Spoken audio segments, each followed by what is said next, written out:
I am coming to you from the United States, specifically between Philadelphia and New York. I started leading physical tours with EF Tours as a Girl Scout leader, taking girls and their families to international destinations every summer. I've since expanded my travel program. Now I also lead adult-only tours with EF Go-Ahead Tours, as well as several other organizations. I also offer family-friendly tours, including folks from teenagers all the way through senior citizens. And I am also a certified travel agent. So if you are looking to book your dream trip as part of a group or on your own, feel free to reach out to me and I can connect you with the right resources. In terms of our virtual tours, there's a couple reasons why I started these a year and a half ago. I really wanted to support the tour director community during their time of no work and travel restrictions.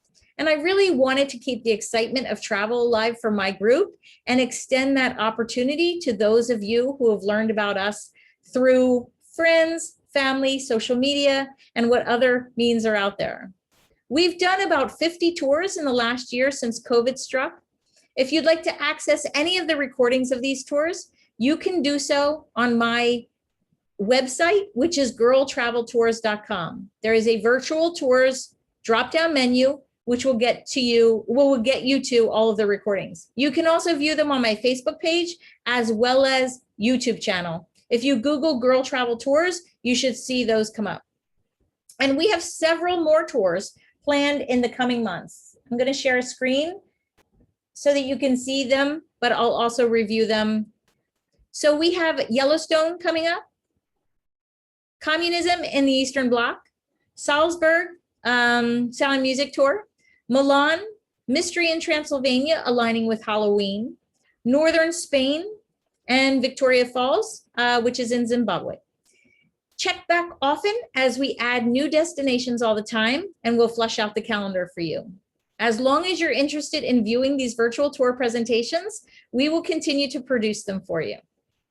I know many of you found our virtual tours on Facebook, and I just wanted to give a warning out there. You should not be paying to access these tours. If you paid for the link to get into the tour, you did that under a scammer. There are scammers on Facebook who are charging people for the links, and then they provide the link that I'm giving for free.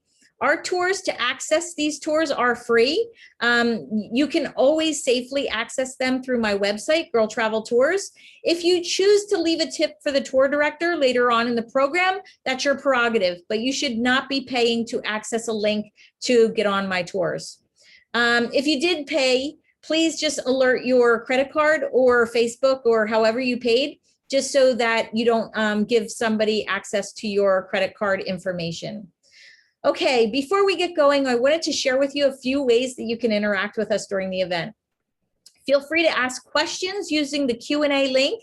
These questions will be discussed after the presentation live with the tour director. We'll go through those questions and answer as many as we possibly can. If you have anything you want to share with me during the presentation, feel free to chat me up and I will do my best to respond to all the chat items that come to me. And if you're on Facebook, feel free to post and enjoy the dialogue there as well. I always like to include an interactive poll when we get started on these tours, so I'm going to launch one right now. This just gives us an understanding of what your connection is with the region.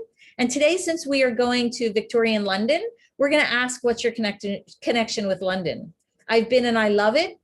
I have a trip booked. I plan to go in the future. I have no set plans, but I'm interested in the location, or I am solely interested in experiencing it virtually. I'm going to give you a minute while we tally the results. I can tell you that I've been to London several times. London is probably the reason why I am an avid traveler, and I can't wait to get on a flight the next time. Every time I land, I just think of the next flight that I'm taking. I studied in London while I was in college, and that was really my gateway to all of Europe, and truly the start of my travel enthusiasm. So let's look at this poll. I'm going to share the results, and it looks like I am not alone.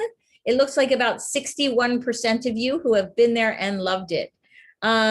We have a small percentage of people who have a trip booked, and then we always have a percentage of people who have no set plans but are interested in the location. So that's 20%. And hopefully, if George does a great job today, those people will change into people who have set plans. If the poll did not come off of your screen, you can just hit the little red dot in the top left of the poll box so that you can remove it from your screen. Okay, so today's tour and all of my tours are scheduled for 90 minutes plus the Q&A. Sometimes we finish a little bit ahead, sometimes we go over, and I apologize for when we go over. So I hope you're ready with a snack in hand and drinks ready so that you can enjoy this presentation.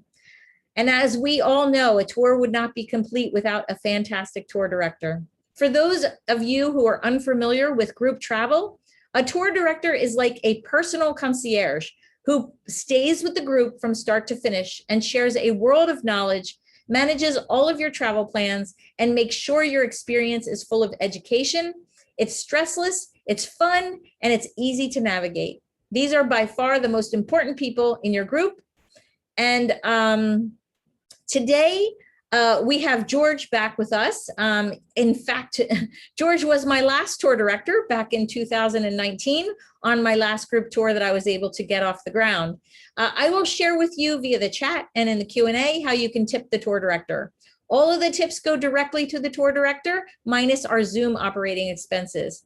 So I am hoping that this virtual tour will not only keep our desire to travel alive until it is possible to travel again, but will also allow a tour director to do what he does best, which is share his knowledge and passion for travel and make a little bit of money on the side. Today, we're lucky to have back one of our fan favorites, George McFall. And he is coming to us from London. He has shared some of this region with us before, but today we're concentrating on the Victorian era.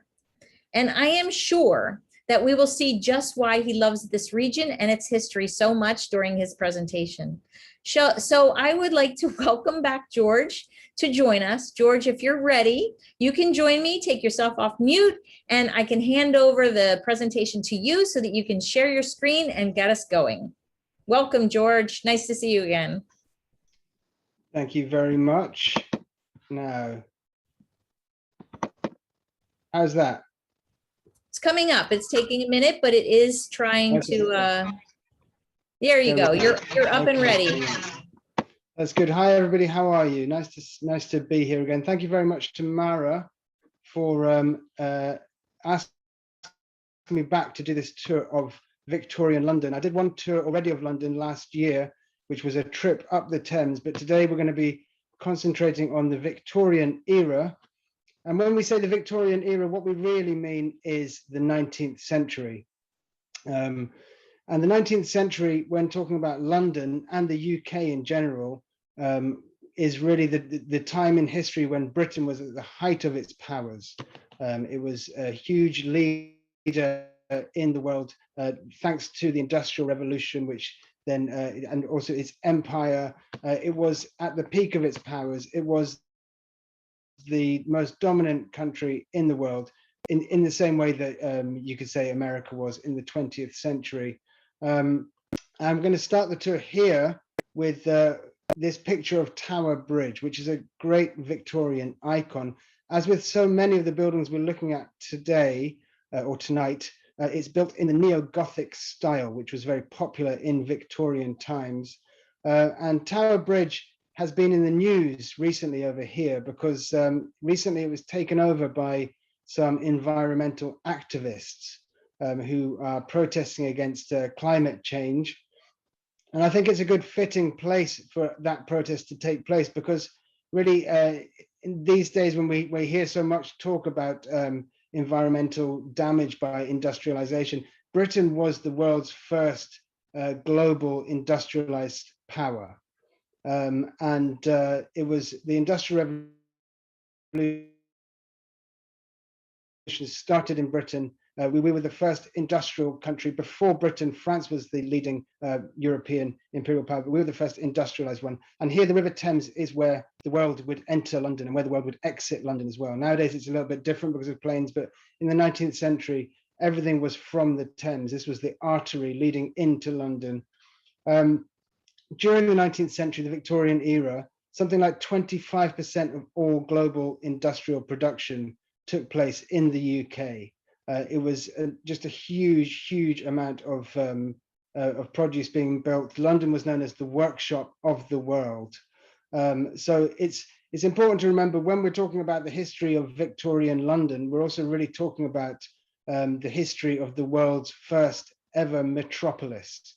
Many of you might be watching this living in metropolises, metropoli, but London was the first metropolis in the world, and there's so much about the history of Victorian London that we now recognize in the world around us if we live in cities. Trains, tunnels, the Metropolitan Police Force was the world's first police force. So many aspects that started here in London that we recognize around us. And I've got to say, researching this tour, the London of Victorian London, it's not that different from the London that I live in today, I must say. There's a few different major differences, the television, internet, cars, but by and large, I think that the Victorian age is really the beginning of the modern age, the age in which we live, in which I live anyway. Oh, the slide isn't shifting. Oh, there it is. So the Victorian age, named after Queen Victoria, as I'm sure you know. Queen Victoria reigned from 1837 to 1901. That is the second longest ruling monarch in British history. The first is our current Queen, Queen Elizabeth II, who is actually the great-granddaughter of Queen Victoria. Also, the Queen's late husband, Prince Philip, was also the great-grandson of Queen Victoria. Queen Victoria, known as the grandmother of Europe, because she had a lot of children and grandchildren who all went on to marry into other royal houses. So she's very connected to the royal family at the moment. Queen Victoria, she reigned, as it says here, but she didn't rule, because in Britain we have a constitutional monarchy. In France they had a revolution in 1789 and they killed the king. We killed our king long before that. We killed our king in 1648. And as a result of which we had a constitutional monarchy, which meant we largely managed to avoid the bloodshed that France experienced. So by the time of Victoria's reign, the Queen was a figurehead. She wasn't a ruling absolutist monarch. The country was run by the government. The Queen was really this figurehead who represented the country. If you imagine in America, if you had a president and then above the president you had some symbolic person, let's call him Uncle Sam, and Uncle Sam was this sort of ceremonial head above the president who didn't have any power, but he was the figurehead of the country. It was a little bit like that. And Victoria came to really represent, in fact, when we think about the word Victorian, what do we think about the word Victorian? We think it's not necessarily the nicest word. It's used in a pejorative sense often. It's used to mean very moral, possibly quite hypocritical, quite po-faced, as we'd say, the famous British stiff upper lip. This all dates from the Victorian era. And Queen Victoria was very about family values, religion, hard work, and keeping up appearances, correctness, if you like. So we talk about Victorians, and Queen Victoria really represented this to the burgeoning middle classes in Britain and London, because the middle classes were the big new feature of Victorian society. Before Victoria's time, the 19th century, we had something more resembling a feudal system. We had kings, queens, aristocrats, people running the country, people who owned the country and owned the people in the country. And then under them, we had essentially serfs. In Victorian time, due to industrialization, this third class, the middle class, sprung up, and a lot of them made a lot of money, partly through hard work and owning factories and the means of production. They grew into a very rich class, and they came to dominate Victorian society. So Queen Victoria really was the queen. In some ways, what she stood for really appealed to the middle classes of Britain. But the Victorian era we associate with politeness, correctness, with the Victorians. Also, there's a lot of censorship in Victorian society. So, for example, Shakespeare's plays, when they were put on in Victorian society, they were edited, and lots of the lewd references or things that Victorians thought were a little bit too risque were taken out. So it was a very censored society as well. But it was also a society of great disparity of wealth, as I'm sure you know. There was great poverty. And as with metropolises these days, there's a huge disparity of wealth, wealthy people, people with titles and land, and the working poor. And the population of London during the Victorian age increased 6 times over. So at the beginning of the 19th century, there was around 1 million inhabitants in London. And at the end of Victoria's reign, there was around 6 million people living in London. So it was a time of huge, huge expansion. And a lot of these people were immigrants. They came from places such as Ireland, where there was a great famine. They came from, there's a lot of Jewish people came from Eastern Europe to escape pogroms, and people came from all over. So it was the beginning of the very, very multicultural London of today, back in Victorian times.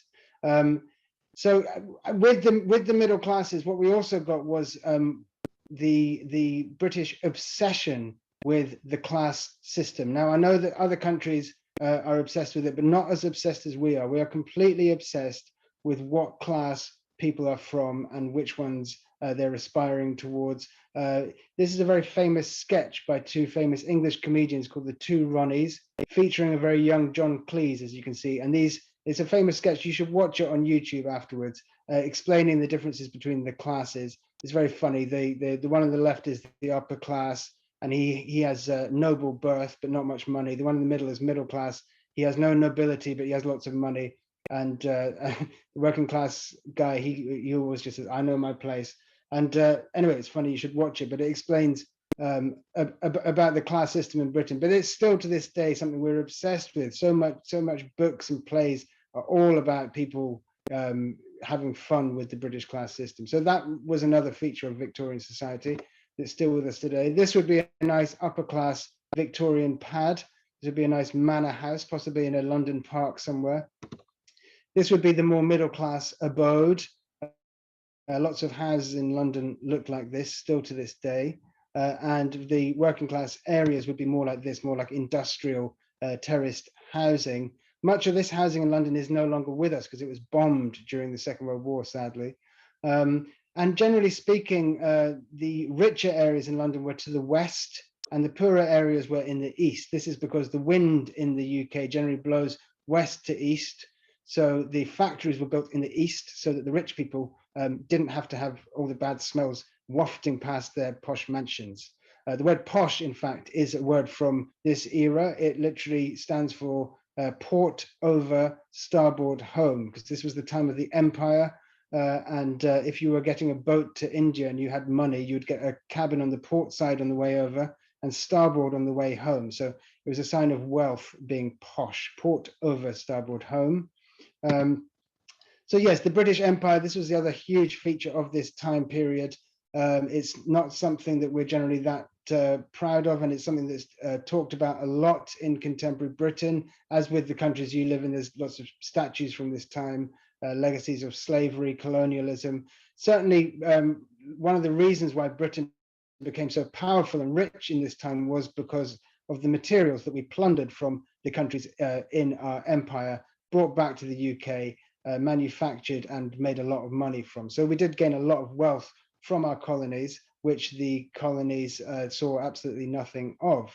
So that's the empire. But during this time, a quarter of the world's population at one time were subjects of Queen Victoria. This is a time of great technological innovation. You can see here the first railway line built between London and Birmingham in the 1830s, and train travel completely changed Victorian society. People for the first time could travel. People had never traveled. Lots of people stayed in the one village where they were born and never left. And now all of a sudden travel became possible. People moved to big cities such as London. People visited parts of the country. People even sometimes went on holiday for the first time ever. In those days, you'd go on holiday to a seaside resort. and nowadays would go to Greece or Spain instead, but in those days it was more like a seaside resort. So the trains and modes of transport had changed. Also, the world's first river tunnel was in London at this time, the Rotherhithe Tunnel, which was poor horses had to pull carts through. Also, modes of communication. The telephone was introduced, as well as the telegraph, the telephone invented by Alexander Bell, and also the camera, photography. This was the first period of history that was actually documented with photography as well. It became more common towards the end of the Victorian era. This is a time of political radicalism as well and revolution. In other countries in Europe, there had been a great revolution in 1848, in which many of the royal families of Europe had their power taken away from them, albeit very briefly. In most cases, the royal families were reinstated, and many political radicals, such as Karl Marx, had to run to London in exile. Britain was one of the only countries not affected by the 1848 revolutions, but it became a real hotbed of revolutionary action. And yeah, Karl Marx lived in London for the rest of his life. Is buried in Highgate Cemetery, which you can visit if you visit London. Also, this guy, Charles Darwin, another resident of Victorian London, completely revolutionized how we see the origins of the human race, very controversial at the time. He discovered evolution through natural selection, very revolutionary at the time, and going against thousands of years of religious thought and teaching. So these were interesting and dangerous times in lots of ways. This is a map of London from the 1700s, and you can see the River Thames in the middle. There's what, 1, 2, 3 bridges across, and not much population to the south of the River Thames, and not that much to the north. And if we just go forward 100 years to the 1800s, this is the City of London, and this resembles the City of London today. It's enormous. It's at least 6 times bigger, and you can see even just by the number of bridges across the Thames how much bigger a city it is, how much bigger an entity as a city it is by the Victorian age. This is the map, however, that's easier to look at, that we're going to be working from today. We're going to be traveling through Victorian London from west to east. Remember, I said west was the more affluent part of London and east was the poorer part. We're going to start our tour. If you go to the left of the map, you can see a Peter Pan statue. We'll see a photograph of that later on. And next to that, the Albert Memorial. That's where we're going to meet today in London to start our tour. This is Albert, who the memorial is named after. He was the husband of Queen Victoria. He was German. He was Victoria's first cousin. And unlike most royal marriages, they were purported to be very much in love. Obviously, all royal marriages were arranged at that time to do with dynasties, but they were purportedly very much in love, as you would think by the fact they had 9 children. And from those 9 children, they had 42 grandchildren. As I say, Victoria was known as the grandmother of Europe. The First World War of 1914 was essentially a war conducted between various grandchildren of Queen Victoria. Kaiser Wilhelm was her grandson. Tsar Nicholas II of Russia, his wife, was her granddaughter. The King of England was her grandson. So she was very, very important in the genealogy of European royalty. But Albert was her husband. He was known as being a very intellectual man. He was very keen on Enlightenment thinking, art, science. He was very interested in social reform. Some people say that he was slightly frustrated at being the Queen's consort and he wanted slightly more power. Some people have even said this was one of his motives for making sure that she was pregnant for a lot of their marriage so that he could get on with trying to influence the government. But I can't confirm whether this is true or not. But what we do know is that after he died, Queen Victoria went into a deep depression and didn't surface in public for a long time. But she had this memorial built to her husband, Albert, in a park in London called Kensington Gardens, which is joins onto a park called Hyde Park, which is one of these beautiful parks in the middle of London. London is full of parks, many of which come from the Victorian age. Hyde Park is probably the most famous in the centre of London, and it's beautiful. And you can go there to this day and recline in deck chairs if you so wish, like these people. The park is separated by a river called the Serpentine. And I would recommend when you come to London, bring your swimming costume, because you can bathe in the Serpentine all year round. If you want, you can even bring a Victorian bathing suit if you want to get into the Victorian way of doing things. You all know what a Victorian bathing suit looks like, I hope. If not, you can look it up. But Hyde Park was the place where we're going to start the tour, because it was here in 1851 that the Great Exhibition took place. And in many ways, this is seen as the pinnacle of Victorian London. It was organized by Prince Albert. He was the impetus behind it. And it was like the first World Trade Fair. And it was a huge exhibit. This building here that you can see was a temporary structure called the Crystal Palace. It took up over 18 acres in Hyde Park. Within this glass structure, there was entire trees. Oak trees were contained within the structure, and it was only up from May till October, during which time 6 million people visited the Great Exhibition. And inside there were all sorts of exhibits from science, technology, culture. The world's largest diamond was there. That was one of the main exhibits. And at this time, people had never had anything like this before. There weren't public museums, nothing like that. This was like a cross between a public museum and something like Disney World for people in the UK. And with train travel, people traveled from all across the country to visit this. Indeed, there are about 6 million visitors that visited the Great Exhibition between May and October. People who visited it included people like Karl Marx, Charles Dickens, Charles Darwin, Charlotte Bronte, all sorts of people visited the Great Exhibition. And it was also seen very much as a form of grandstanding by the British as well. They were trying to show off their opulence, their influence in the world. A little bit like the 2008 Olympics in Beijing. You remember the opening ceremony? It was, they were announcing to the world, we are this enormous superpower. Marvel at this great feat. So that's what we're doing with the Great Exhibition, and that was Albert, who was behind the Great Exhibition of 1851. It was taken down in October because they didn't want to spare the whole park to keep the Crystal Palace, but they moved it to South London, to an area which is now known as Crystal Palace. And sadly, the building burnt down in a fire in 1936. Which is in some ways just as well, because it would have made quite an alluring target for the German Luftwaffe during the Second World War had it not burned down. But what this led to was the establishing of, this is a slide from the inside of the Great Exhibition, a painting of what it was like inside the Great Exhibition. And this led to Albert building a series of museums nearby, which are still there to this day, in this strip of West London, which was at the time known as Albertopolis, because these museums, the Natural History Museum, the Victoria and Albert Museum, which is a fantastic museum of art, design and textiles, and also the Science Museum around the corner, all built, as you can see, in the neo-Gothic style.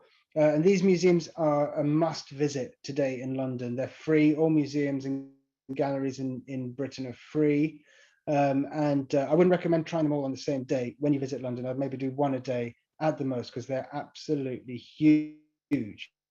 But they are in West London, in Kensington, in the area of Kensington. The other building named after Albert was this, the Royal Albert Hall, also dedicated to Albert. It's home to the Proms, which is the series of summer concerts which have been taking place since the 1890s. And they still take place now. They have cheap seating available to the public, and they end the season every year with a rousing rendition of Rule Britannia, which has been causing some consternation of late. But the Royal Albert Hall, very famous concert venue. It was here that Bob Dylan outraged some of his folky fans by going electric in the 60s, if you remember that story. And still to this day, a major concert venue in London.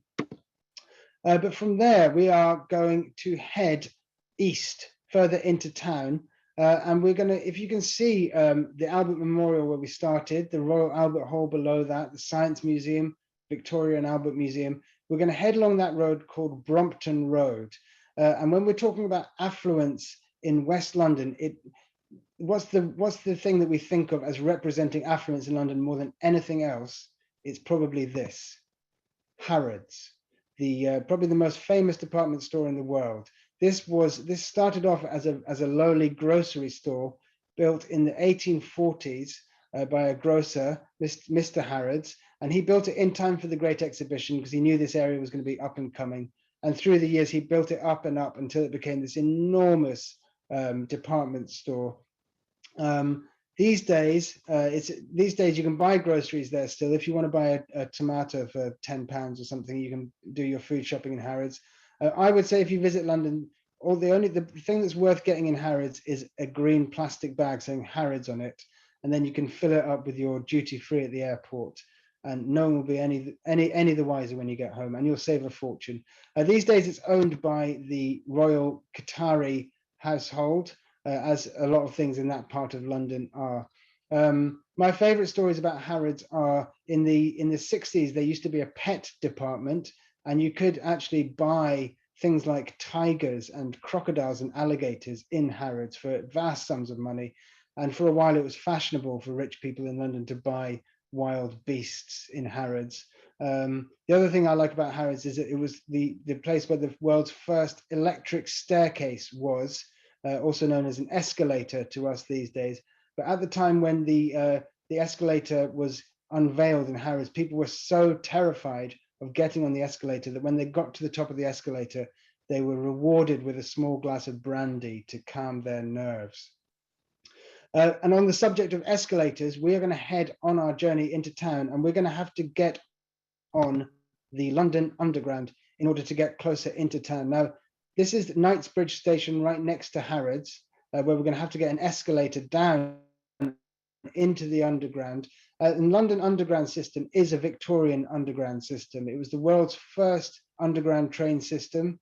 In the 60s, 1863, the first underground line, the Metropolitan line, was built. And it was a revolutionary form of travel in cities at the time. This is what the tube looks like these days. I take it most days.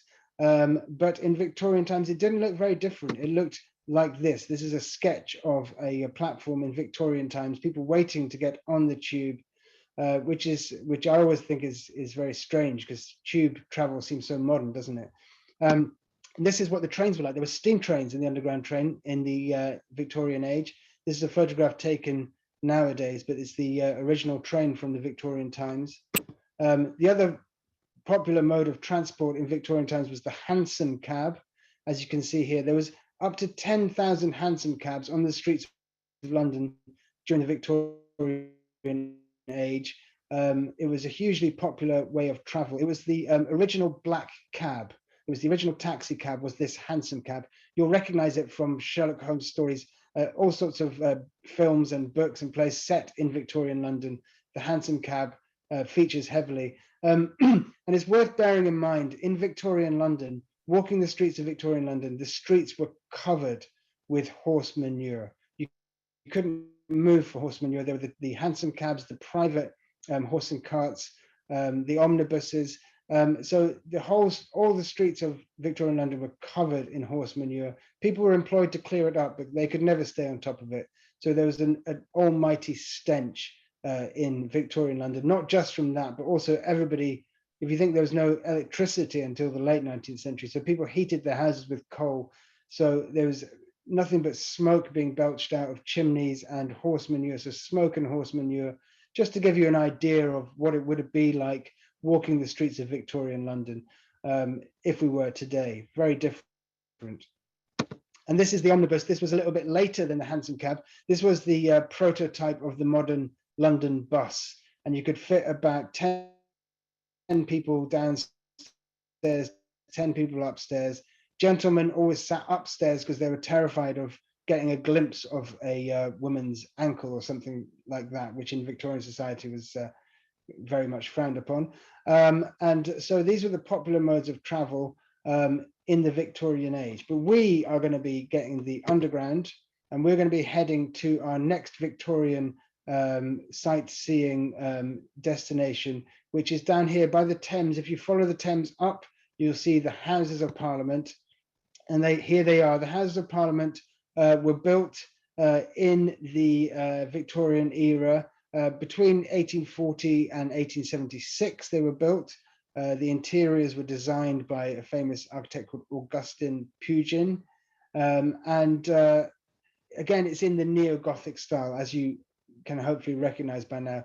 Within the House of Parliament, there is older parts of the building, such as the Westminster Hall, but also in the modern, the Victorian part, we have the most famous rooms, which are these: the House of Commons, where elected members of Parliament debate and pass laws, and the House of Lords, where the hereditary peers of the realm can pass or deny laws coming from the House of Commons. However, they can only deny them a number of times before they have to pass by law. But yes, that's the parliamentary system we still have to this day in this country. This, as you probably know, is the tower that many of you think is called Big Ben. It's not actually called Big Ben. This is called the Queen Elizabeth Tower. Big Ben is the bell inside the tower. This is the bell called Big Ben. And back in Victorian times, the tower was not called the Queen Elizabeth Tower. It was called the Clock Tower. And it's a good opportunity, I think, to talk a little bit about time, because time, in many ways, is a Victorian concept, or time was very much was systematized during the Victorian era. Prior to the Victorian age, in the beginning of the Victorian age, 1 o'clock in London would have been different from 1 o'clock in Birmingham, or 1 o'clock in Manchester would have been different again. But with the introduction of the railways, they found it was necessary to synchronize time throughout the country. Even in some rural rail stations, at one point they had 3 hands on the clock to show the different times in London and the rural town wherever they were. But by the 1880s, they had decided to systematize time to Greenwich Mean Time, which is from the Royal Observatory in Greenwich, which is the site of the prime meridian, as we call it, which is the original time zone, the line of latitude. So time was systematized in the Victorian age, and I think that's a good example of how Victorian era really is the beginning of the modern era, the systematization of society with things like time, the coordination, work, time, has been systematized since the Victorian age. Who knows, maybe in the future we will unsystematize everything again. In some ways, I think that might be fun, but it's unlikely, I guess, in the near future. Yes, there's Big Ben, the bell, Big Ben. Many of you might know the famous ding dong of Big Ben. Ding dong, ding dong, ding dong, ding dong. One of the original jingles. And moving on from time, let's talk about waste and excrement for the more scatological amongst you, because there's a very famous incident in Victorian London known as the Great Stink of 1858. So thinking a little bit about waste, where do you think the waste in a big city like London went before sewage systems?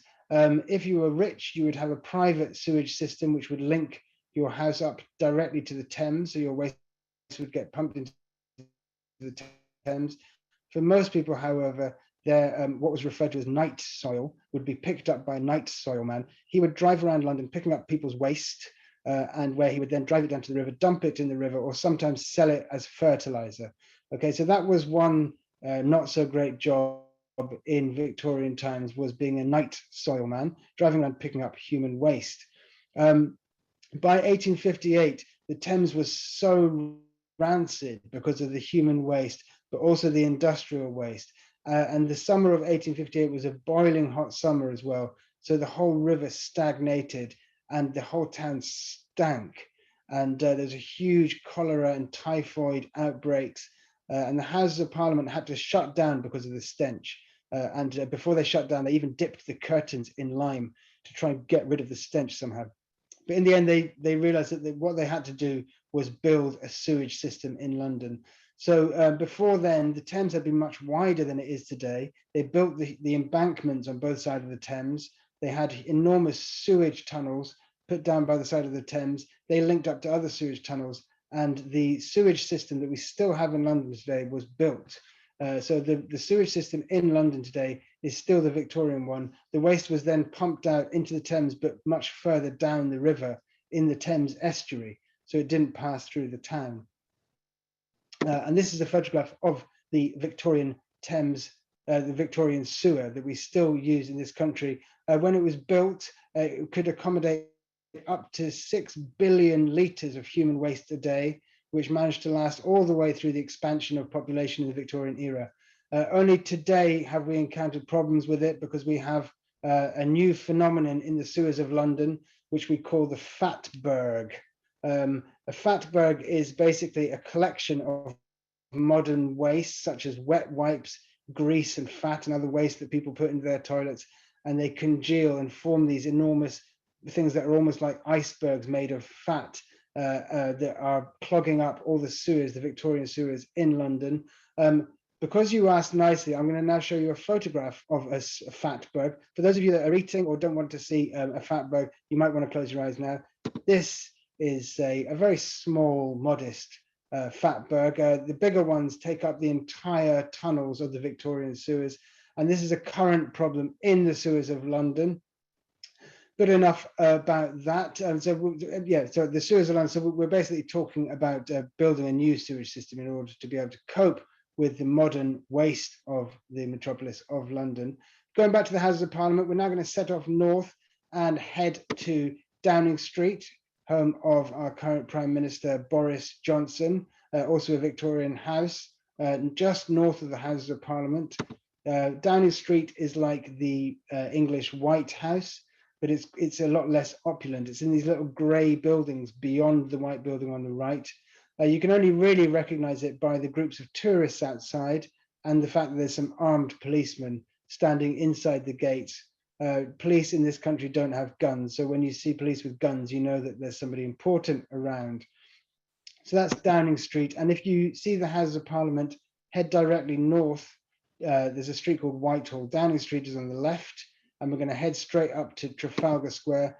Now, Trafalgar Square is a little bit pre-Victorian, so we're not going to dilly-dally around here. It's right in the centre of London, the National Gallery behind it, fantastic art gallery in London. You must visit it in London, but it's not strictly Victorian, so we're going to skip it. I'm afraid the same goes for Buckingham Palace. Victoria did live in it. In fact, she was the first monarch to really utilise Buckingham Palace, but it was built by George III. But it's not strictly Victorian, although the monument in front is a monument to Queen Victoria, which you can see here closer up on this slide. But maybe we'll just stop there briefly, watch the changing of the guards, and then head back into town. We're going to head back to an area around Regent Street to talk about what the Victorians might have done for leisure in the centre of London. Now, the upper class Victorians would have gone to a place like this. This is the Café Royal. This was where the upper crust of Victorian society hung out. People like Oscar Wilde, the royal family, politicians, they went to places like the Café Royal and gentlemen's clubs as well. Café Royal was famous for having the greatest wine cellar in the whole of Europe, and it was a very exclusive restaurant and bar and club. One fact that I like about the Café Royal is that in the basement of the Café Royal, there was a Masonic lodge, a very exclusive Masonic lodge, which you could only access through a secret entrance in the cloakroom of the Café Royal, a Masonic lodge that people like Oscar Wilde actually belonged to. The Freemasons were a huge part of Victorian society. As many of you know, it was a ritualistic society, quite secretive. But many people from many different classes, when I say people, I mean men, I'm afraid, many men from the middle classes mainly and the upper classes were members of the Freemasons at this time, and including major politicians, the royal family, artists, scientists, etc. So it was a huge part of London society at this time. We'll hear a little bit more about the Freemasons later on. I confess I'm not a Freemason, so I can't really divulge many of their secrets, but maybe some of you can enlighten us in the Q&A afterwards. So that would be the most upper crust option. You may wish to go to the opera in Victorian London. This is Covent Garden, where there's a very famous opera house. It's also very famous for being a flower market in Victorian times. Some of you may know the musical My Fair Lady, based on the novel Pygmalion by George Bernard Shaw. It's the story of a poor flower girl in Covent Garden, Eliza Doolittle, and she is basically taken on by two upper class British gentlemen, Henry Higgins and Colonel Pickering, and they have a bet about whether they can pass off this common flower girl as a lady in English society. It's a great musical. Audrey Hepburn and Rex Harrison. It's a good Victorian viewing. As I was saying before, Complete is all about class, the class system, as is our national obsession. But this is Covent Garden back in Victorian times. Nowadays, it's very posh neighborhood. It's very upmarket. You'll spend a lot of money having lunch here. Very expensive shops. The Opera House is still open, which you can visit. But it's right in the center of town, very nice area to visit, lots of street performers, etc. It's also very close to a lot of the theatres. London has always been very famous for the theatre since the time of Shakespeare. And in the Victorian time, there were many great playwrights and theatres. This is one of many. This is the Theatre Royal Haymarket. In the Victorian age, one of the theatre managers of the Haymarket for a long time was none other than Bram Stoker. Who later went on to write Dracula. He was the manager of the Haymarket Theatre. Famous playwrights of the Victorian age are Oscar Wilde. He was probably the most famous playwright. He was also an author, a poet.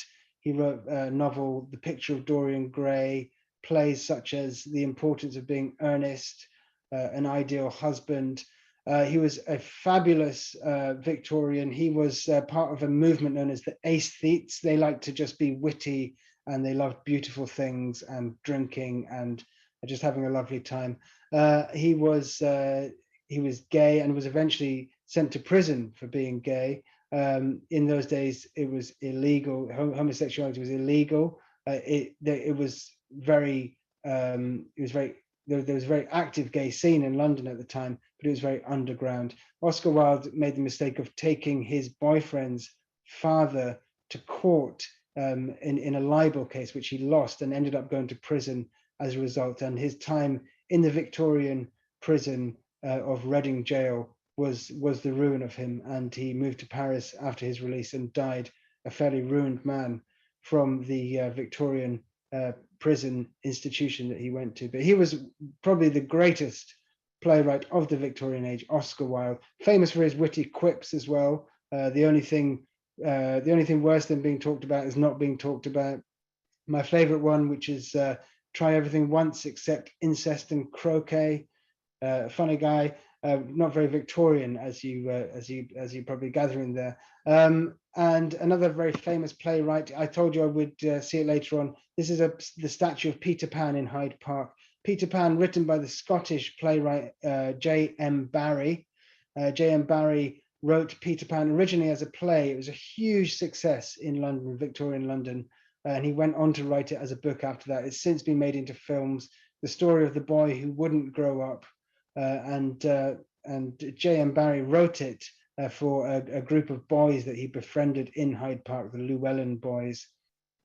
A fact that I like about Peter Pan is that the name Wendy, some of you might be called Wendy, I don't know, let me know if you are afterwards, but the name Wendy was actually, didn't really exist before Peter Pan. It was really popularized as a girl's name. There were a few boys called Wendy previously, but it's a very unusual name. And after Peter Pan, the name Wendy became very, very popular. And we have all the Wendys that you know, we have J.M. Barrie and Peter Pan to thank for. Musicals. Gilbert and Sullivan were the great Victorian composers. They wrote these operas. These days, people are very rude about Gilbert and Sullivan. They seem very dated, very old-fashioned. But at the time, Gilbert and Sullivan were huge. They wrote operas like The Mikado, The Pirates of Penzance, The Yeoman of the Guard, songs like I am the very model of a modern major general. So I've got a soft spot for Gilbert and Sullivan, but they're quite unfashionable these days, but they very much sum up the Victorian age. There's a great movie, this movie, Topsy Turvy. Even if you don't think you like Gilbert and Sullivan, this movie about Gilbert and Sullivan writing The Mikado by the British film director Mike Leigh, I think is a brilliant depiction of Victorian London and what it would have been like at the time. Brilliant movie. Put it on your list. I would recommend it. For the lower classes, we had entertainment as well. You must remember this was the time where people had mass employment, and mass employment also led to things like mass entertainment as well. So the working classes would have things like music halls that they'd go to. There's a great tradition of the British music hall, and this is people in a music hall in the Victorian age. In the music hall you'd go, you'd be entertained by comedians, you'd have some songs, some actors. And I think a lot of popular music today is still very influenced by the music hall of the 19th century. Even, some Beatles songs, particularly Paul McCartney ones like When I'm 64, that sort of jovial cabaret type songs, they're very influenced by music hall of the 19th century. And so you had that. I mean, as well as theatre, there was obviously more seedy forms of entertainment in Victorian London as well. As I'm sure you know, there were many brothels, there was a lot of taverns, much drunkenness, rowdiness, opium dens, if you so fancied. We haven't got time to go to an opium den on our Victorian tour of London, I'm pleased to announce. However, if we did go to one, we might meet our the next person we're going to talk to about in one, because we're going to get on the underground and we're going to head to Baker Street in the north of London and meet this guy, Sherlock Holmes, no stranger to an opium den. Sherlock Holmes, the great detective of Victorian London. Sadly, not a real person. I wish he were, but no, he was a fictional detective written by Sir Arthur Conan Doyle. And it really popularized the detective genre, the Sherlock Holmes. I think Edgar Allan Poe wrote the first detective novel, but Sherlock Holmes was the first major star of the genre. And he was a great polymath, Sherlock Holmes. He was a forensic scientist.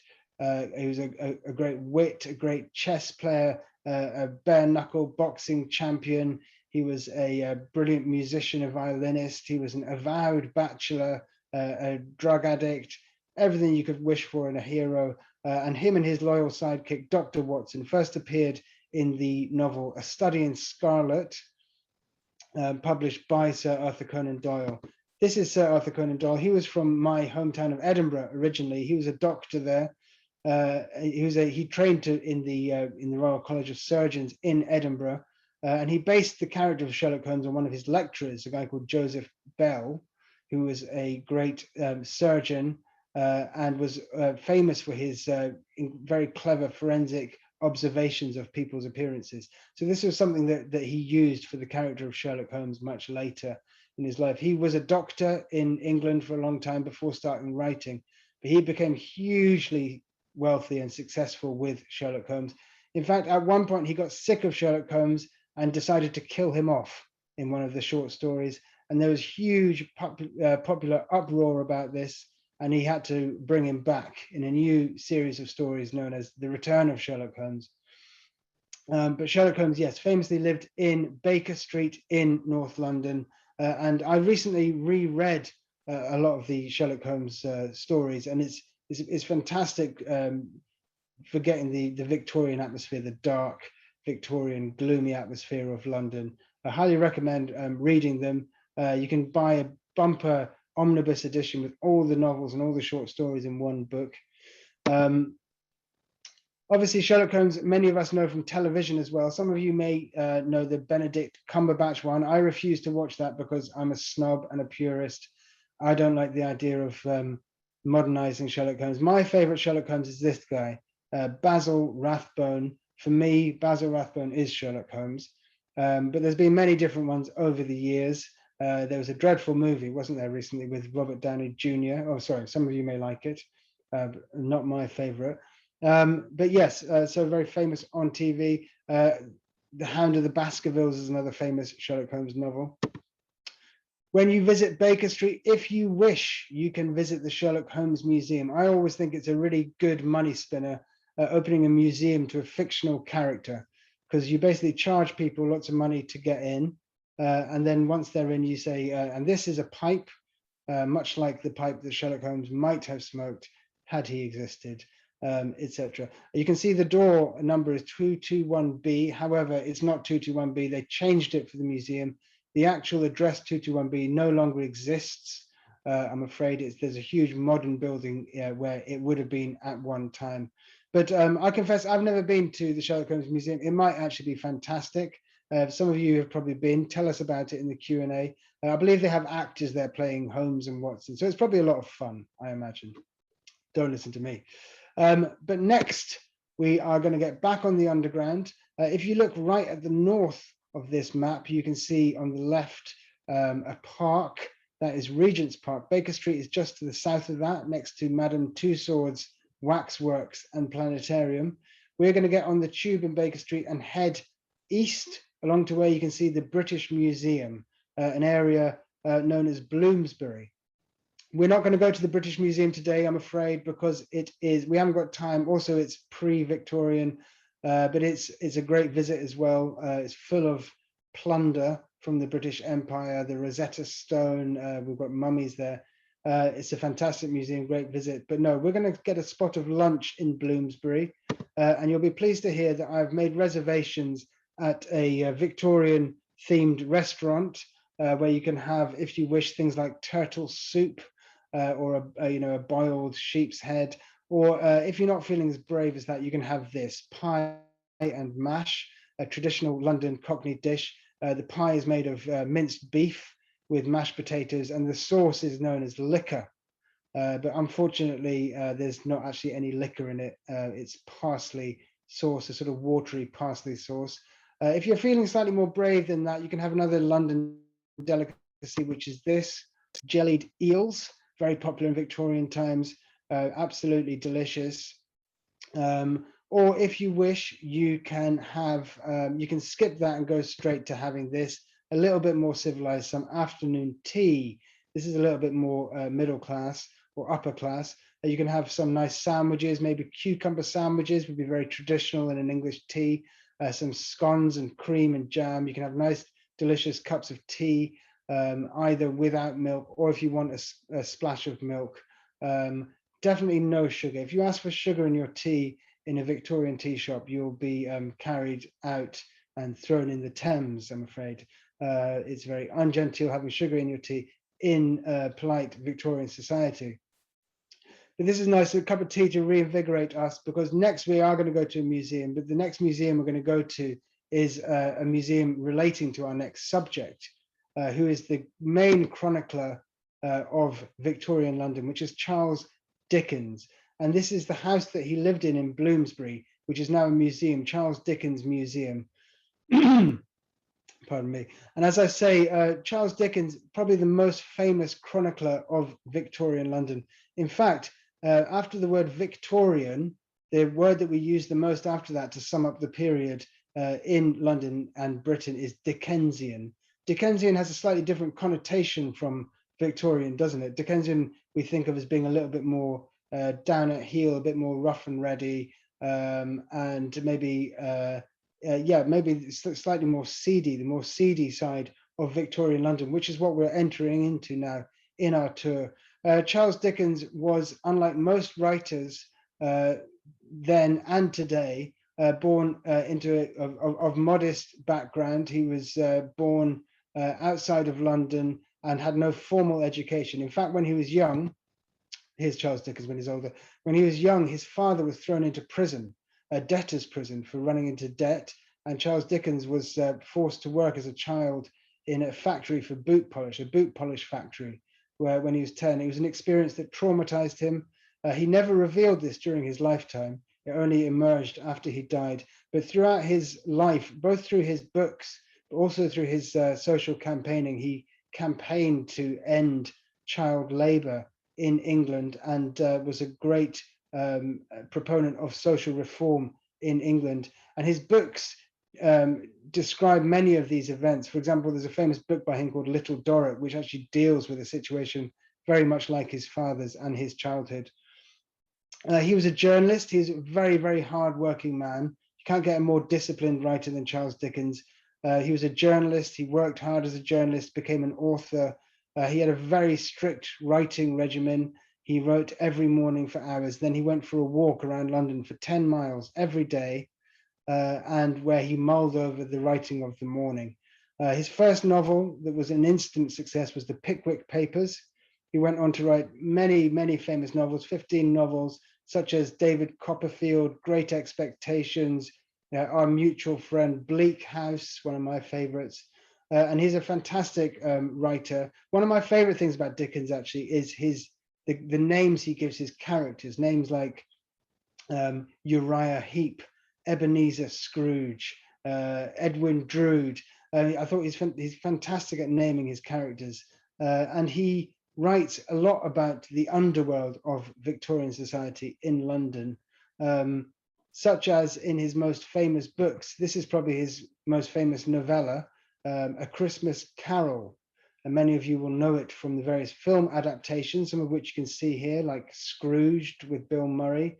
Everybody's favorite, The Muppets Christmas Carol. It's a beautiful Christmas novella all about this Ebenezer Scrooge. Even the word Scrooge has come to take on its own meaning these days. Who is a miser, who has no family, has no love, and he's visited by three ghosts, Christmas past, present, and future. And by the end of it, changes his ways. It's a fantastic novel. If you haven't read it and you've just seen the movies, I recommend you read it next Christmas. It's very quick to get through, but it's a beautiful book that lots of people are very familiar with. But it's probably his most famous book these days is this one, Oliver Twist, again made famous by Hollywood. This is the 60s film version of the musical by Lionel Bart, featuring some classic songs such as this one, Oliver. This is where Oliver is an orphan born into a workhouse, a Victorian workhouse, which he has to run away from after being punished after asking for more gruel. Many characters in Oliver Twist are taken from the underworld of Victorian society, such as Fagin and his group of pickpockets, the Artful Dodger, this gang that Oliver falls in with, and the sinister criminal Bill Sikes and his girlfriend Nancy, who's like a maternal figure to Oliver Twist. In the book, Nancy is actually a prostitute, a sex worker. In the film, they toned that down. I think it's a great example of the different aspects of Victorian London within Dickens's work.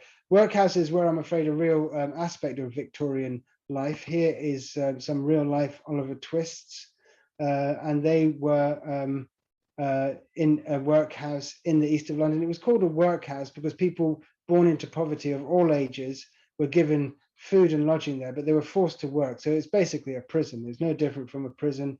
They were fed on gruel, which was basically watery porridge soup. And they had a very, very hard life there indeed.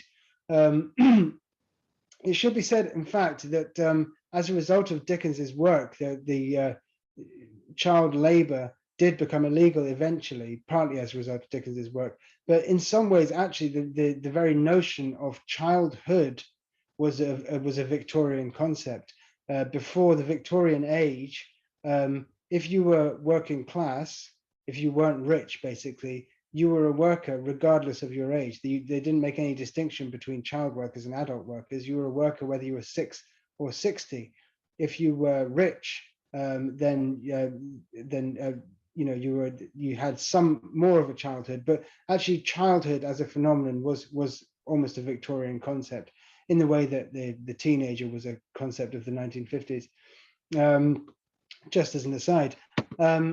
But we are going to be heading on this into the East End of London now to talk more about the East End of London and the underside of London society at this time. So we're going to be getting the tube again east. You see St. Paul's Cathedral. We're going to go beyond that and way beyond to just north of the river where Tower Bridge is. You can see the Tower of London north, and slightly to the east of there, we're going to go to the area that I'm sure many of you have heard of, known as Whitechapel. This is a photograph of Victorian Whitechapel. Now, Whitechapel was just one of many areas in East London that were very poor. They were poor because of industry. This was where all the factories and mills were, the shipbuilding. So the workers lived in the east of London, and there were centres of lots of immigration, as I stated earlier, Irish immigrants, Italian, Jewish immigrants, even people from the West Indies. There's a small Chinese community in Limehouse. But it was a very rough area, and Whitechapel gained a reputation as being one of the roughest. This is a photograph from a slum in Whitechapel in the Victorian age. There was around 80,000 people living in Whitechapel at the time. It was hugely overpopulated. There wasn't much work. Life was hard for people, especially for young women. Women in the Victorian age, if you weren't rich, you didn't have many options. If you were lucky, you might get a job as a servant or a governess, but many women had to turn to begging or prostitution as a means to survive in this area. So if you were unlucky enough in the lottery of life to be born into a less than affluent household in the Victorian age, God help you, is all I can say. And Whitechapel, many people lived in lodging houses. This is a photograph from a lodging house in Whitechapel. Something like 10,000 people a night slept in lodging houses. Sorry, not 10,000, but thousands of people every night slept in lodging houses in Whitechapel. If you had 4p, you could sleep in a small coffin next to hundreds of other people. However, for 2p, you'd be given a rope like this, which you could basically hang over at the end of the night and sleep just where you stood like that. And this is actually where we get the phrase hangover from, because often these people, in order to get a good night's sleep, and because their lives were hard as well, would get a good skinful of booze in them before they went to sleep, and they would wake up hanging over a rope, not feeling too smart, as you might imagine. So this is where we get the word hangover from originally. So pretty tough times in Whitechapel. Many of you have heard of Whitechapel probably because of the murders that were made very famous from the area of Whitechapel, the Jack the Ripper murders of 1888, which is where I'm going to touch on it very briefly at the end of the tour. I must say that there's a huge industry in London around the Jack the Ripper murders. I myself am not a huge fan of it being turned into a huge industry, because I think it is incredibly horrible incidents of violent, brutal misogyny of the worst kind. So I'm not a huge fan of it being popularized or Disneyfied in any way. However, I'm going to talk about it briefly here, but I'm not going to show you any gory images or give you too many details of the murders and the mutilations. If you're interested in them, by all means look it up on the internet afterwards. I'm sure that some people watching this are already keen ripperologists, as they're known, and lots of people are very obsessed with the Jack the Ripper murders. I think partly because it's a great unsolved murder mystery that was never solved, and people always want to get to the bottom of it. It's very much tied into conspiracies as well. So it's appealing to people in many ways. But so yeah, a disclaimer here, I'm not going to go into the gory details, I'm afraid. But basically 5 women, lots of women and people in this area at this time were killed. It was a very regular occurrence, but 5 women, known as the canonical 5 to ripperologists, were murdered in very similar circumstances. They were killed in similar ways, brutal attacks involving mutilations and various details. Some people have suggested slightly ritualistic aspects to the killings, but not proven in any way. One thing about, so the 5 women were killed between the months of August and November in 1888. And these women, most of them worked as sex workers, as did many women in this area at that time. That wasn't unusual. And they were brutally killed by somebody in similar circumstances. And it turned into a huge press uproar. One of the most interesting aspects, I think, of the Jack the Ripper murders is the role of the press in the murders. It was the press that named him Jack the Ripper. And this was the first huge media obsession around a crime. And many of you probably know that still to this day, the British press has a reputation as being one of the most unscrupulous presses in the world. What we call the tabloid press in this country has no scruples whatsoever, and recently was caught hacking people's telephones and things. And this really originates in the Victorian era, where they were selling millions of newspapers every day because people were desperate to read about these murders in Whitechapel. And the press really fed the craze, the Jack the Ripper craze at the time. And Jack the Ripper, and millions of letters were written into the newspapers by people saying they were the murderer. Letters were written to the police, some famous letters, one signed by Jack the Ripper, which is where he got his name from. Before this, he'd been known as Leather Apron, because there was a description of him from one witness that described him as wearing a leather apron. The Whitechapel area had a big Jewish population. Lots of people used the murders as an excuse to vent their anti-Semitism. So there was caricatures drawn of Jack the Ripper being a Jewish predator. And also there's another popular caricature of him being an upper-class aristocrat. One witness said that he'd seen him talking to one of the victims, Catherine Eddowes, just before her body was discovered, and that he was wearing a top hat and was a gentleman. And so from there came this whole myth of Jack the Ripper being this member of the aristocracy who had descended into the East End of London to prey upon the poor. So people read into it narratives that they wanted to read into the murders. Some people saw it as a way of venting their racism and their anti-Semitism. Other people used it as a way of venting their bitterness at the unfairness of the class system and the arrogance of the aristocracy and the upper classes. But the murders were never solved, and they ceased in November. People think maybe the murderer, whoever he was, died, or maybe was arrested or deported. But there's various theories about who the murderer was. Some of these theories range from, here's a woodcut that was popular at the time. It was for sale of one of the murders, the police discovering the body. There was definitely a lot of police incompetence into the investigating of these murders. There's a very popular conspiracy at the, particularly in the 20th century, that rose up, that the murders of Jack the Ripper were a Freemason conspiracy. At the time, and still to this day, in fact, if you were in the police force and you wanted to climb the ranks of the police force, it was very advantageous to be a Freemason, as many senior policemen were Freemasons, as were many judges and magistrates, politicians. So some people, there were these theories that were developed in the 20th century that the murders were somehow Mason rituals, and there were ways that the bodies were found that the murderer had been giving clues that he was a Freemason, and that the police suppressed lots of evidence because they didn't dare continue with the case because it was shut down by senior policemen who were also Masons. So these were conspiracy theories that were spread during the 20th century.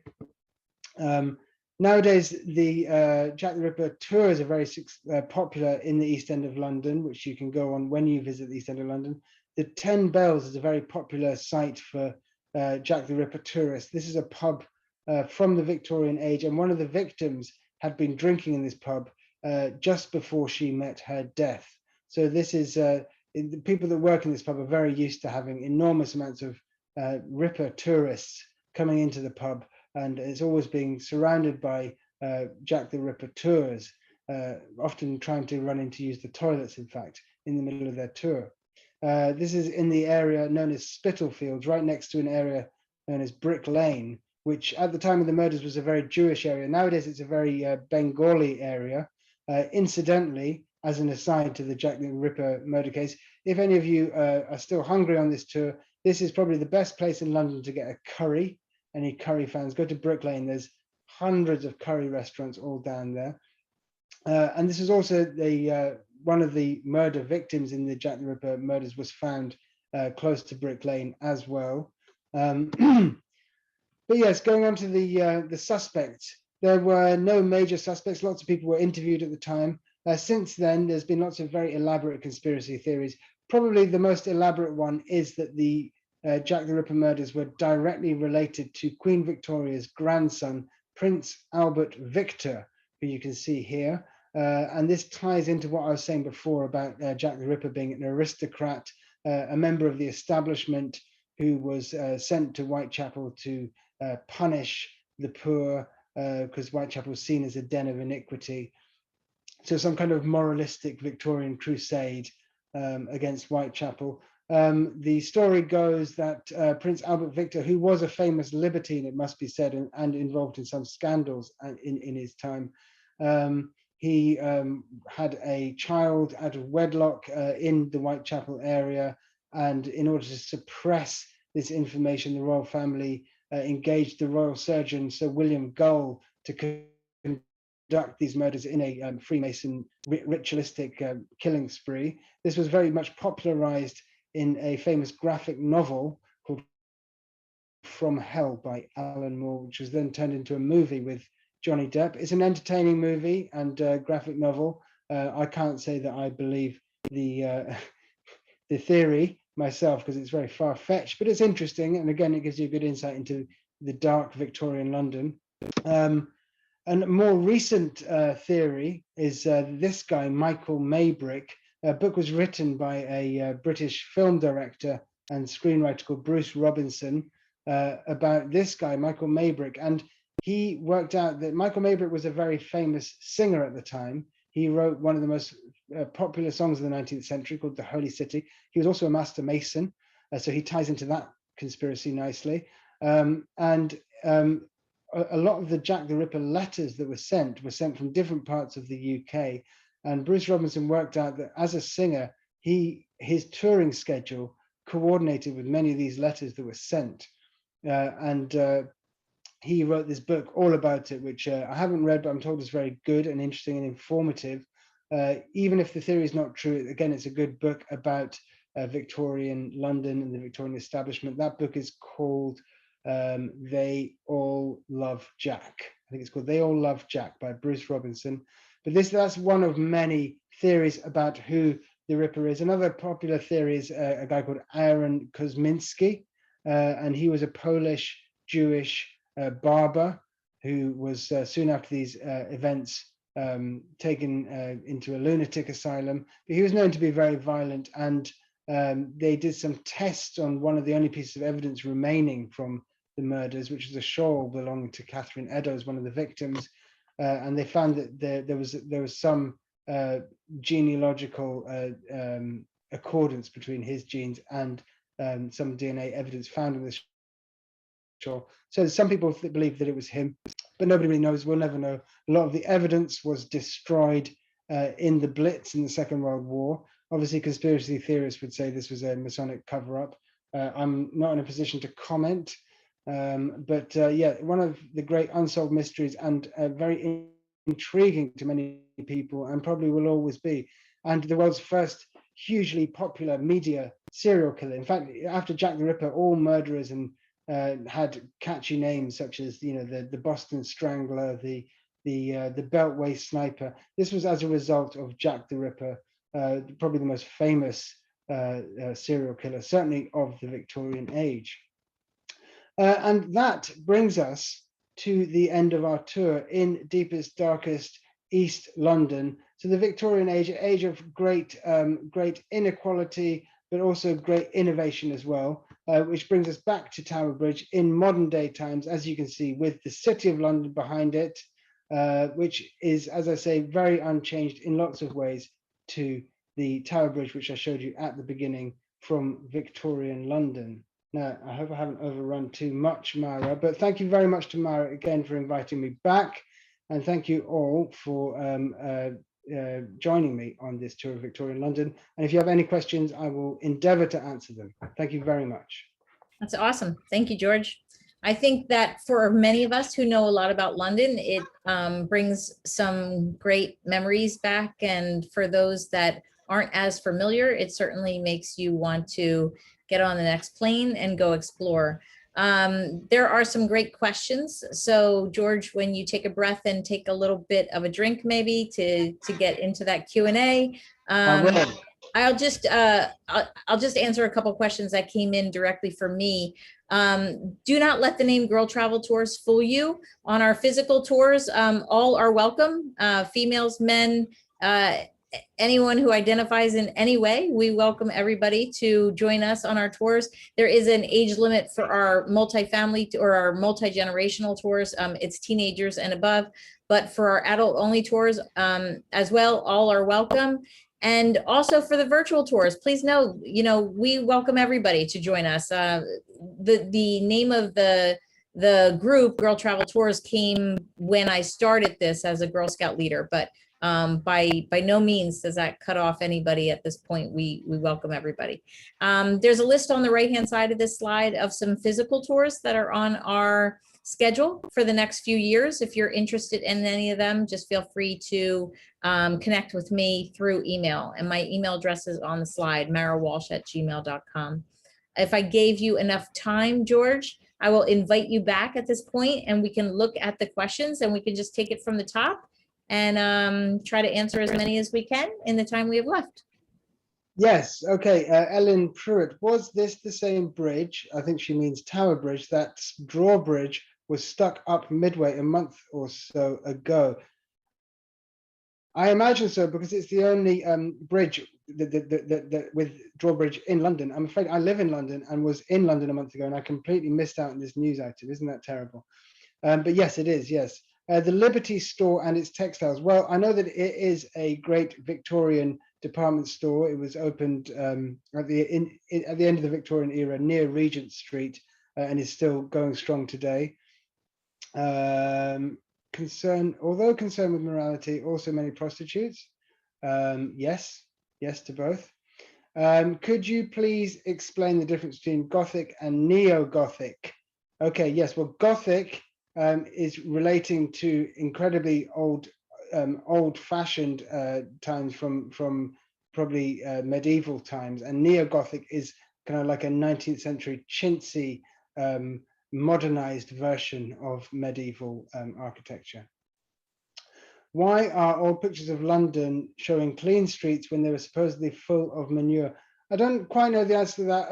There probably are plenty with lots of manure, but also maybe because photographs were, here's my theory, because photographs were quite rare in those days. It's not like today where photography is like digital pollution.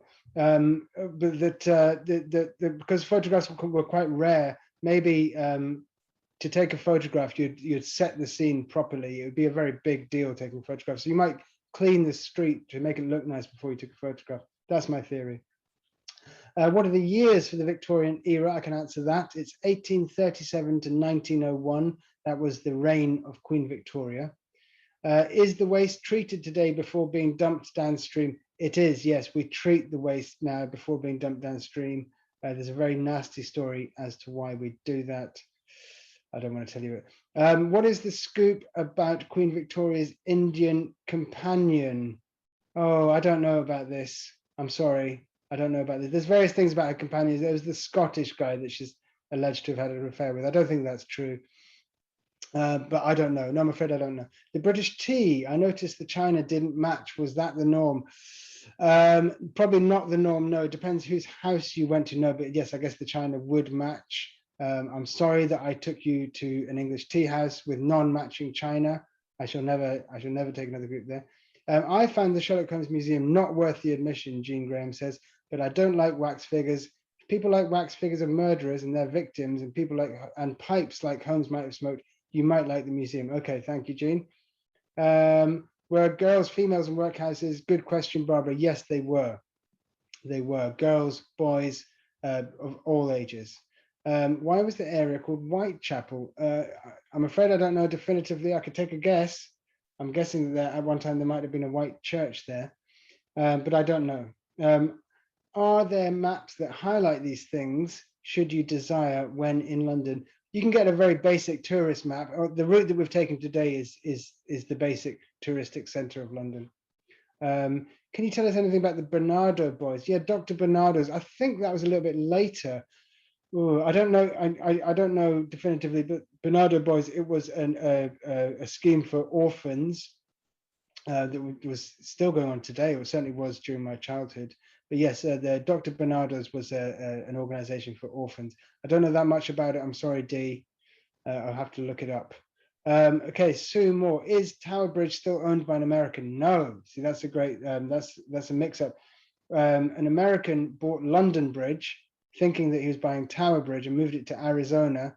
But when it arrived, he was going to move it brick by brick. And when it arrived, he was disappointed to find out that it was London Bridge, which is considerably less attractive and iconic than Tower Bridge. Tonya Reid, is it difficult traveling to and from London right now? I don't know where you live, Tonya. Britain is pretty open, I believe. I don't know. Caroline Cohen, son of Sam, exactly. Here's another one. Where were the pubs where they hung prisoners along the Thames to drown them? I don't know. There's a very famous Victorian pub on the Thames called The Grapes, which features in some Dickens novels, which you can still visit. But yeah, there's lots of pubs around that area. Also, the area called Wapping in the east of London. And that would have been the really rough part of Victorian London. Jean Golden, fantastic question. Is the William Morris era in the Victorian years? Yes. If I'd had more time, I would have talked about William Morris. He was a brilliant artist and political thinker, and he had his own wallpaper. There's very famous William Morris wallpaper and furniture design. He was based in the northeast of London in an area called Walthamstow, not far from where I live, in fact. Ellen Stone, is Richmond Theatre still presenting plays? I lived in Richmond in 99. I don't know. I imagine so. Not that much has changed since 99. Can you tell us anything about the development of the London Tube map? Well, I know that the Metropolitan line and the Circle line were first. The Central line came soon after. I know the most recent one is the Jubilee line. But yeah, I can't remember the exact order, but yeah, they've been building tube lines consistently since the Victorian age. Anonymous attendee, how true is the movie about Queen Victoria and Abdul? This is the same question. I'm afraid I haven't seen this movie, so I can't comment. Sorry. Do I know much about Queen Victoria's eldest daughter? I'm writing about her. She is Kaiser Wilhelm's mother too. Yeah, she was Kaiser Wilhelm's mother. I'm afraid that's all I know about her. Victoria had so many children that I don't really know that much about them all. What is the name of the restaurant again in the Baker Street area? I don't think I named one, Marie. There's lots of restaurants in that area. In fact, there's lots of restaurants all around central London. I made a joke about taking you to a Victorian themed restaurant. I made it a joke because I presume that most people would think that Victorian food would be absolutely disgusting. So it's the sort of joke that I'd make on a tour to make people worried that it was actually true. Donna Meller, the greatest wine cellar, is it still open with the Wine Cellar Cafe Royal? It is still open, but it's very different these days. It's a hotel these days, in fact, and the Masonic Lodge underneath it is now a nightclub, which you can go to if you want to spend something like £30 on a drink. Pega, thank you for your interesting talk. Thank you. Victorian era is very much connected to colonial India and its literature and culture. Is there anything of the East that became fashionable and was well received by the Victorian court or society? Yeah, lots. And in fact, so much of our vocabulary is from the East and from India. Words like pajamas, bungalow, many more. But there's lots of words that we use are actually from India, from this time, from the time of empire. Many dishes as well. Kedgeree. Kedgeree was a very popular dish for breakfast in high society in Victorian times, and that was a dish from India, from the empire. Any Victorian universities still running that you can mention? Yes, I'd say most universities in Britain are probably Victorian universities, like Birmingham University, Bristol, what we call the red brick universities in the UK. Is there a red light district now? Well, up until not that long ago, Soho in the centre of town was somewhat of a red light district. I think that maybe the internet has rendered red light districts unuseful. I don't know. I don't think there is a specific one in London. It's not like in Amsterdam. In Amsterdam, there's a red light district, which is kind of like a tourist attraction, but no, not in London, not anymore. Was the Tower of London used for punishment during the Victorian era? It certainly was. The Tower of London was actually used as a prison up until the 1960s. The Cray twins, the famous gangsters, they were imprisoned in the Tower of London in the 1960s. So yes, it was. Do you know when the Elizabeth Tower will finally be finished? I'm afraid not. When groups come to London, they're always very disappointed that they can't see Big Ben, the Elizabeth Tower. But I think 2023 rings a bell, I think. Anonymous attendee, what was the nature of Queen Elizabeth's relationship with John Brown? That's the Scottish guy. I don't know. I suspect that he was just a servant that she liked. I don't think there was anything saucy going on, but I don't know.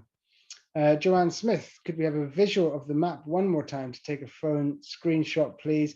You can watch the tour afterwards on YouTube, and then you can take a shot from there, okay? Anne Frost, I heard Victoria wore black for the rest of her life after Albert died. Is this true? Yes, that's apparently true, isn't it? She was in mourning for the rest of her life. The very famous quote of Queen Victoria, I probably didn't mention, is "We are not amused." That's her catchphrase. We are not amused. There seemed to be such a great amount of poverty, considering Queen Victoria was so beloved. What is your take on that? What is my take on that?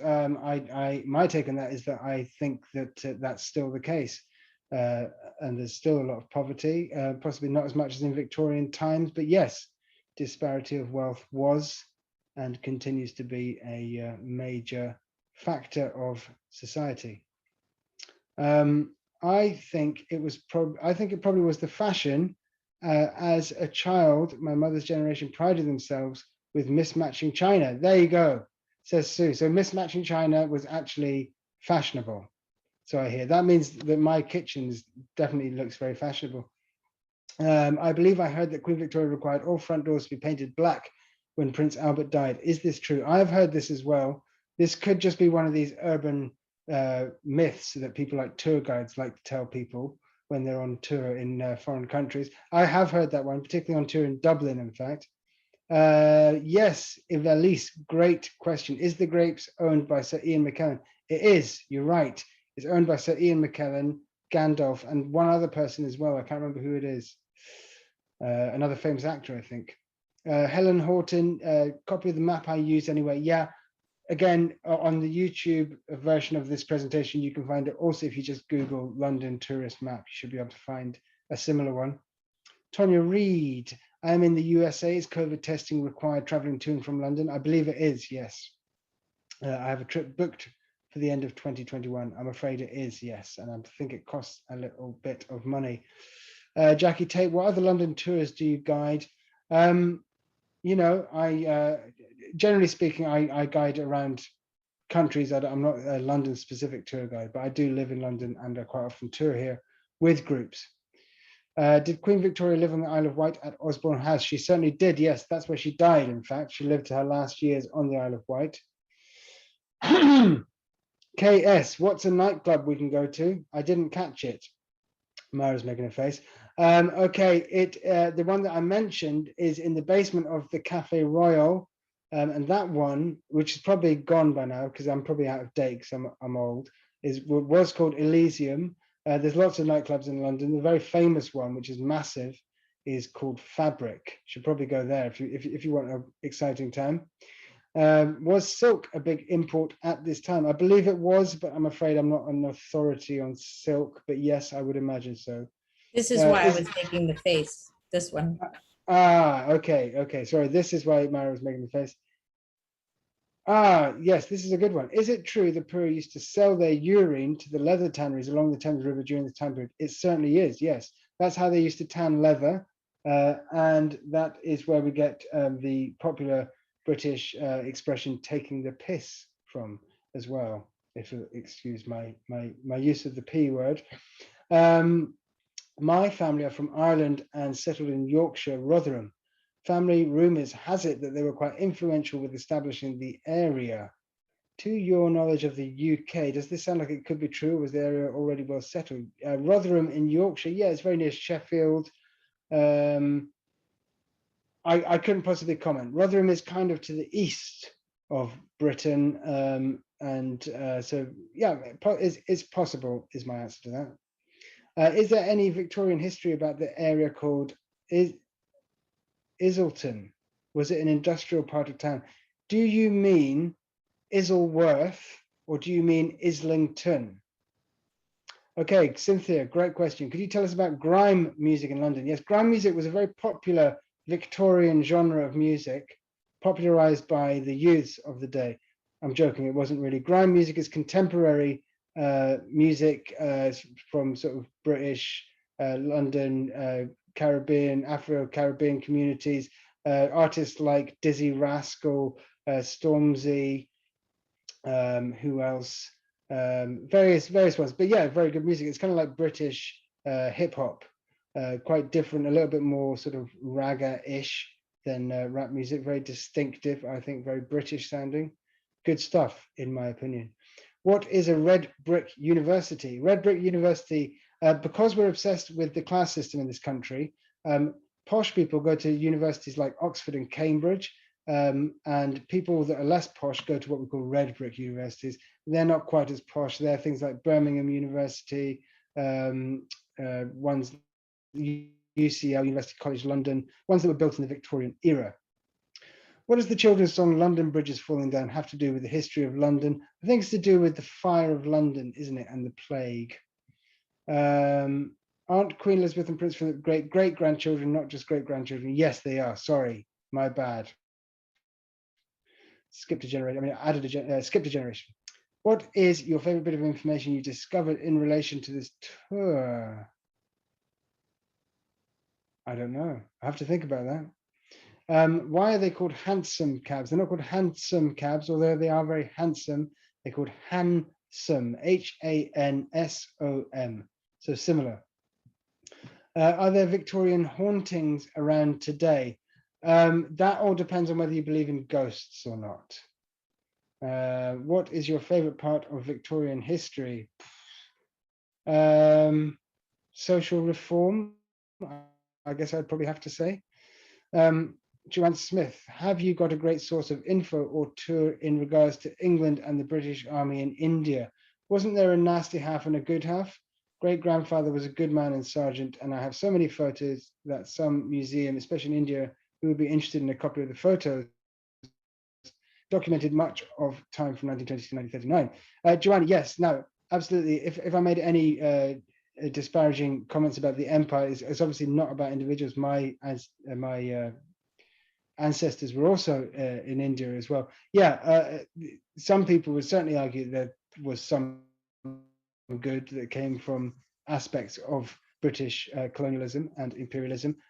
I guess I was taking the I was taking the stance that I think when you view colonialism nowadays, it is seen as being a great drain of resources from the countries that were colonized, especially by Britain, it must be said. KS, great question. Do you believe in ghosts or the paranormal? It's an interesting question that I could answer philosophically, because, you know, when you watch, when I watch an episode of Sherlock Holmes starring Basil Rathbone is no longer alive, and yet there he is on a screen in front of me. So in some ways, that you could argue is a ghost, a spectre from the past, come to life before my very eyes. So in some ways, yes. However, I guess I must say I've never seen one myself, so not entirely. Okay, I think that is a great place to end the tour because I think we've digressed a little bit. So George, as always, thank you very much for coming along and sharing your wealth of knowledge and information. It's always wonderful to see what can come out of your brain without any research or, you know, really Googling it. So I love to see that. And I know that everybody else that follows your virtual tours is a fan of your in-depth knowledge. So thank you. I think it's always I think it's always fun to go back to London, whether it's in Victoria times or if it's in modern day. So thank you. Everybody out there, thank you very much. Please know that George will receive all of the tips that are sent in. And I could say on his part, he appreciates them as well. So for George McFall and for Mara Walsh, we sign off today and we'll see you next week. Thanks so much.